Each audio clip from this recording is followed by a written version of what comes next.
एक बार पुरुषार्थ और भाग्य में इस बात पर ठन गई कि कौन बड़ा है।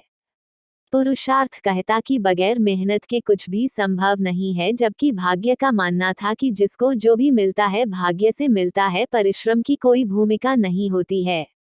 उनके विवाद ने ऐसा उग्र रूप ग्रहण कर लिया कि दोनों को देवराज इंद्र के पास जाना पड़ा। झगड़ा बहुत ही पेचीदा था, इसलिए इंद्र भी चकरा गए। पुरुषार्थ को वे नहीं मानते जिन्हें भाग्य से ही सब कुछ प्राप्त हो चुका था। दूसरी तरफ अगर भाग्य को बड़ा बताते तो पुरुषार्थ उनका उदाहरण प्रस्तुत करता, जिन्होंने मेहनत से सब कुछ अर्जित किया था। असमंजस में पड़ गए और किसी निष्कर्ष पर नहीं पहुंचे। काफी सोचने के बाद उन्हें विक्रमादित्य की याद आई। उन्हें लगा सारे विश्व में इस झगड़े का समाधान सिर्फ वही कर सकते हैं। उन्होंने पुरुषार्थ और भाग्य को विक्रमादित्य के पास जाने के लिए कहा। पुरुषार्थ और भाग्य मानव भेष में विक्रम के पास चल पड़े। विक्रम के पास आकर उन्होंने अपने झगड़े की बात रखी। विक्रमादित्य को भी तुरंत कोई समाधान नहीं सूझा। उन्होंने दोनों से 6 महीने की मोहलत मांगी और उनसे 6 महीने के बाद आने को कहा। जब वे चले गए तो विक्रमादित्य ने काफी सोचा।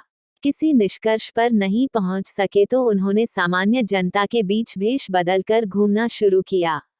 काफी घूमने के बाद भी जब कोई संतोषजनक हल नहीं खोज पाए तो दूसरे राज्यों में भी घूमने का निर्णय किया। काफी भटकने के बाद भी जब कोई समाधान नहीं निकला तो उन्होंने एक व्यापारी के यहाँ नौकरी कर ली। व्यापारी ने उन्हें नौकरी उनके यह कहने पर दी, जो काम दूसरे नहीं कर सकते हैं वे कर देंगे, दी।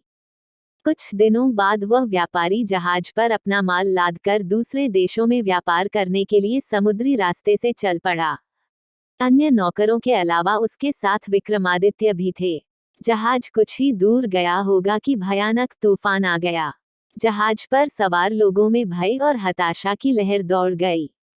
किसी तरह जहाज एक टापू के पास आया और वहां लंगर डाल दिया गया। जब तूफान समाप्त हुआ तो लंगर उठाया जाने लगा, मगर लंगर किसी के उठाए न उठा। अब व्यापारी को याद आया कि विक्रमादित्य ने यह कहकर नौकरी ली थी कि जो कोई न कर सकेगा वे कर देंगे। उसने विक्रम से लंगर उठाने को कहा।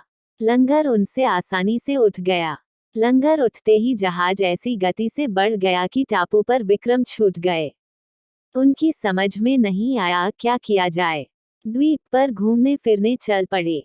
नगर के द्वार पर एक पट्टिका टंगी थी जिस पर लिखा था कि वहां की राजकुमारी का विवाह विक्रमादित्य से होगा। वे चलते चलते महल तक पहुंचे। राजकुमारी उनका परिचय पाकर खुश हुई और दोनों का विवाह हो गया। कुछ समय बाद वे कुछ सेवकों को साथ ले अपने राज्य की ओर चल पड़े। रास्ते में विश्राम के लिए जहां डेरा डाला वहीं एक सन्यासी से उनकी भेंट हुई। सन्यासी ने उन्हें एक माला और एक छड़ी दी। उस माला की 2 विशेषताएं थी। उसे पहनने वाला अदृश्य होकर सब कुछ देख सकता था तथा गले में माला रहने पर उसका हर कार्य सिद्ध हो जाता। छड़ी से उसका मालिक सोने के पूर्व कोई भी आभूषण मांग सकता था। सन्यासी को धन्यवाद देकर विक्रम अपने राज्य लौटे। एक उद्यान में ठहरकर संग आए सेवकों को वापस भेज दिया तथा अपनी पत्नी को संदेश भिजवाया कि शीघ्र ही वे उसे अपने राज्य बुलवा लेंगे। उद्यान में ही उनकी भेंट एक ब्राह्मण और एक भाट से हुई। वे दोनों काफी समय से उस उद्यान की देखभाल कर रहे थे। उन्हें आशा थी कि उनके राजा कभी उनकी सुध लेंगे तथा उनकी विपन्नता को दूर करेंगे। विक्रम पसीज गए। उन्होंने सन्यासी वाली माला भाट को तथा छड़ी ब्राह्मण को दे दी। ऐसी अमूल्य चीजें पाकर दोनों धन्य हुए और विक्रम का गुणगान करते हुए चले गए। विक्रम राज दरबार में पहुंचकर अपने कार्य में संलग्न हो गए। 6 मास की अवधि पूरी हुई तो पुरुषार्थ तथा भाग्य अपने फैसले के लिए उनके पास आए।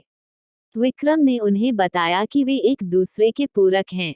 उन्हें छड़ी और माला का उदाहरण याद आया। जो छड़ी और माला उन्हें भाग्य से सन्यासी से प्राप्त हुई थी, उन्हें ब्राह्मण और भाट ने पुरुषार्थ से प्राप्त किया। पुरुषार्थ और भाग्य पूरी तरह संतुष्ट होकर वहां से चले गए। दोस्तों, वीडियो अच्छी लगे तो लाइक और सब्सक्राइब जरूर करें।